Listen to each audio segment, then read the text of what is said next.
What's up, superhero fans? Welcome back to Superhero Related, and in this video we're going to be doing a video where we talk about the 5 best boss battles in the Marvel Spider-Man trilogy. So recently I did a video with my best friends Kadoosh where we did do a poll on what video that you guys want to see next, and a lot of people, 67%, picked the 5 best boss battles in the Marvel Spider-Man trilogy. If you do enjoy today's video, please make sure you hit that like button down below, consider subscribing, and we're going to go ahead and jump straight into it.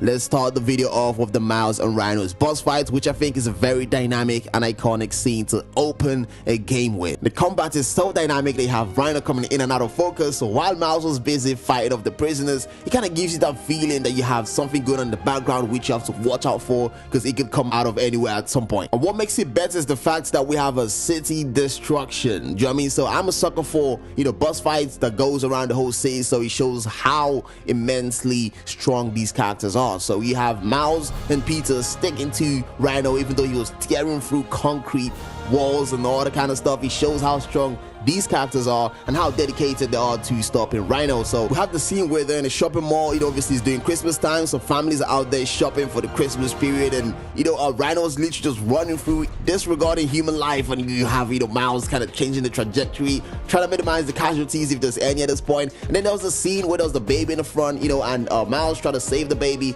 and I think Peter did assist him as well, in being able to capture the baby's trolley. And obviously the fans took it to the next level when they paused the game, spin the camera around, and you can see Peter giving Miles a thumbs up.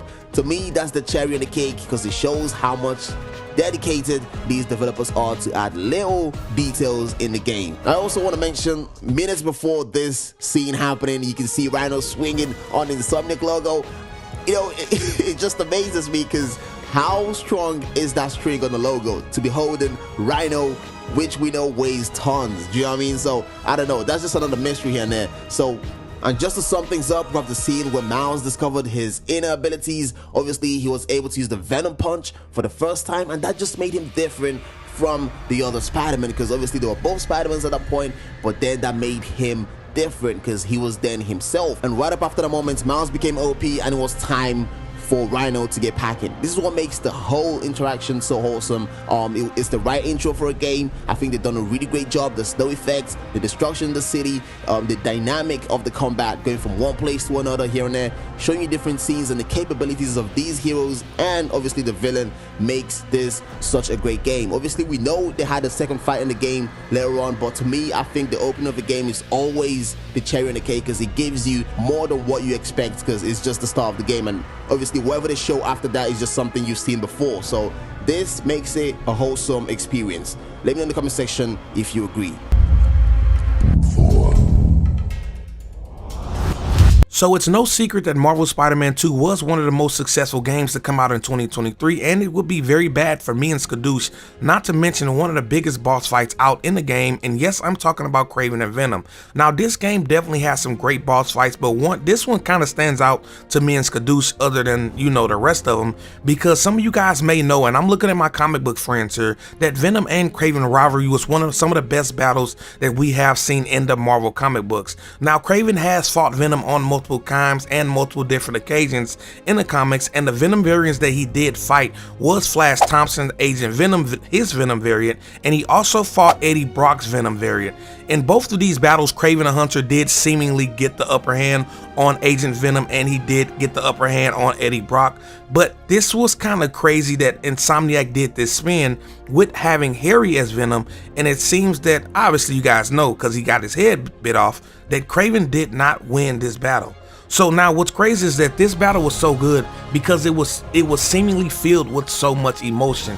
Now Kraven was able to take on a lot of Spider-Man's villains and even Spider-Man and himself, and see that he knew that this symbiote suit, or whatever it was, the creature is what he was calling it, was going to be one of his biggest battles. As you guys can see that he antagonized Peter throughout the game to get him angrier and angrier, and even found out that what his weakness was obviously the sound. Now we both know that just like in the game, like Harry Osborn, Kraven the Hunter was sick. He was dying from a terminal cancer, and instead of letting the sickness take over his body completely, he decided to go out like a hunter. He went to the streets of New York to find one of his biggest battles. He needed a new playground. Now this battle has so much emotion, blood, and gore around it. It's only right that we add Kraven the Hunter and the Venom battle, you know, to the top 5.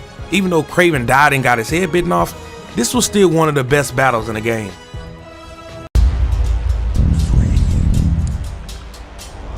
The Lizard boss fight, in my opinion, is one of the best boss fights in the trilogy, and obviously there are just a few things that I wish they can clear out on how that even happened. Obviously you have the Lizard here sneaking up to Peter, and Peter wasn't able to sense him from a mile away, even though he had the black symbiote suit.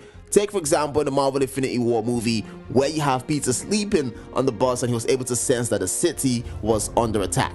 Do you know what I mean? So he should be able to sense the Lizard coming, but obviously I guess being a Lizard comes with, you know, perks and, you know, props and all that kind of stuff, you know, where you can, you know, sneak up to, you know, Spider-Mans and not getting detected. But anyways, the boss fight was amazing. I like the dynamic in the boss fight, because obviously I did mention earlier that I am a sucker for a city destruction boss fight. So the boss fight started down from the sewage where they were fighting, kicking the cells here and there, and, you know, it just went out of hand, where the Lizard then burst out of the sewage right under the museum and then went through the city in the mayhem mode. Do you know what I mean? Like, if you were a citizen at that point and you seen a giant lizard coming out of your sewage, you're gonna be like, what the hell is going on? So it just shows the immense strength and rivalry of these two characters. In my opinion, I think it's one of the best scenes in the game. They've been using the trailer because they know it's gonna capture a lot of attention. Like, during the fight scene when the Lizard smashed Peter through the concrete wall, and then they showed us an up-close look of the Lizard's mouth with the sharp teeth and the slimy tongue, and up until in that point, Peter was still trying to get the antidote through the Lizard's skin, but obviously due to the scaly skin,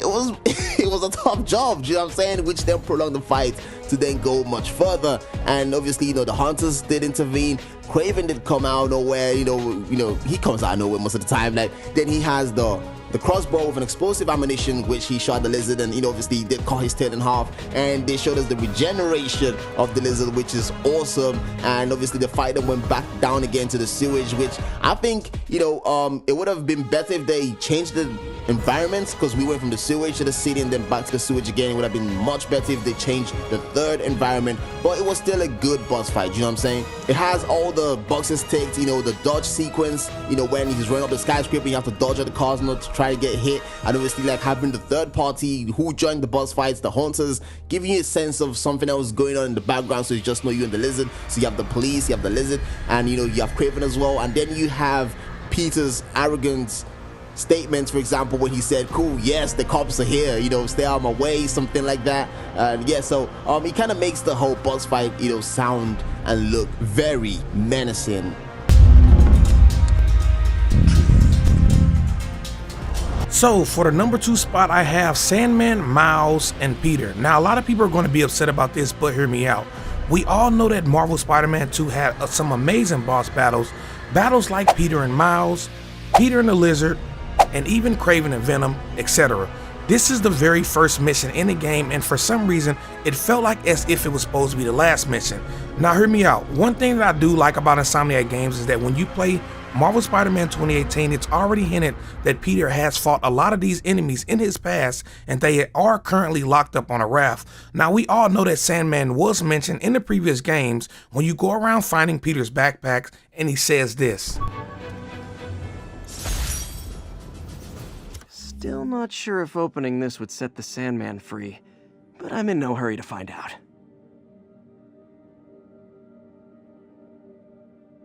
Now, this battle between Peter, Miles, and the Sandman was super epic. We finally got to see and use Peter's for the first time. His iron arms, which look even better on the Iron Spider-Man suit that was in the Avengers Infinity War, and being able to immediately let fans know that you were able to swap between both Spider-Man in the game and them having different abilities, obviously, on top of showing them that the different gadgets that both Spider-Man would be able to use as they're taking on their different approaches around New York City.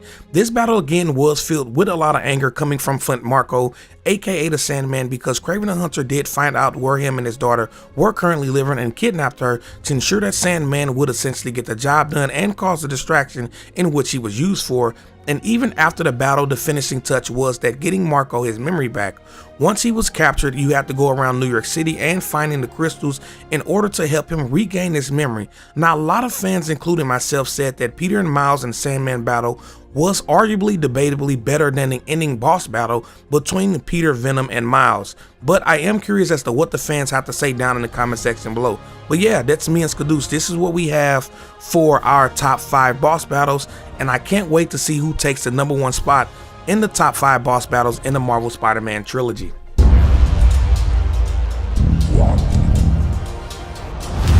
First of all, let's take a moment to appreciate Insomniac's attention to detail when it comes to this anti-Hulk suit. I mean, take a look at this. This looks amazing and majestic at the same time.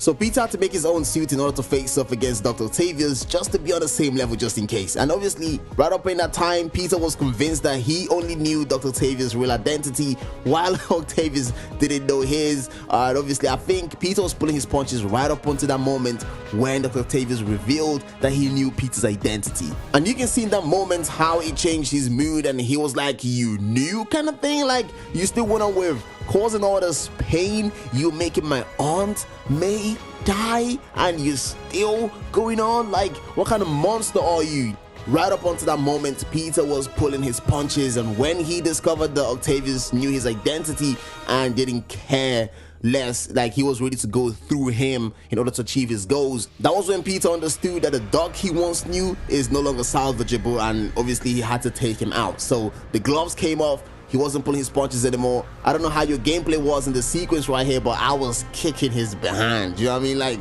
because obviously you have to understand that Dr. Octavius was like a mentor to Peter. He was someone who Peter looked up to, like kind of a father figure. So seeing him going down this route meant like he has lost who he once loved. And obviously the city being in danger, Peter had to, be better at that point, take up responsibility, and not holding on to emotions. Don't let your emotions make the decisions for you, or don't let your fear cloud your judgment. But at the same time, take up and be a better person to do what had to be done. And that's what he went on to do in this point. So it was kind of a painful scene looking at Peter destroying what he once believed in. And obviously, if you guys remember the end scene when Dr. Octavius told him to rest assured that his secret stays with him, that's if he helps him not to get taken by the authorities, because he's going to lose his arm, because he doesn't like to be in his limited body. So he was telling Peter, if you can help me out of this state, you just rest assured your secret stays safe, and you kind of thing. So which kind of leads up to Marvel Spider-Man 3, where we believe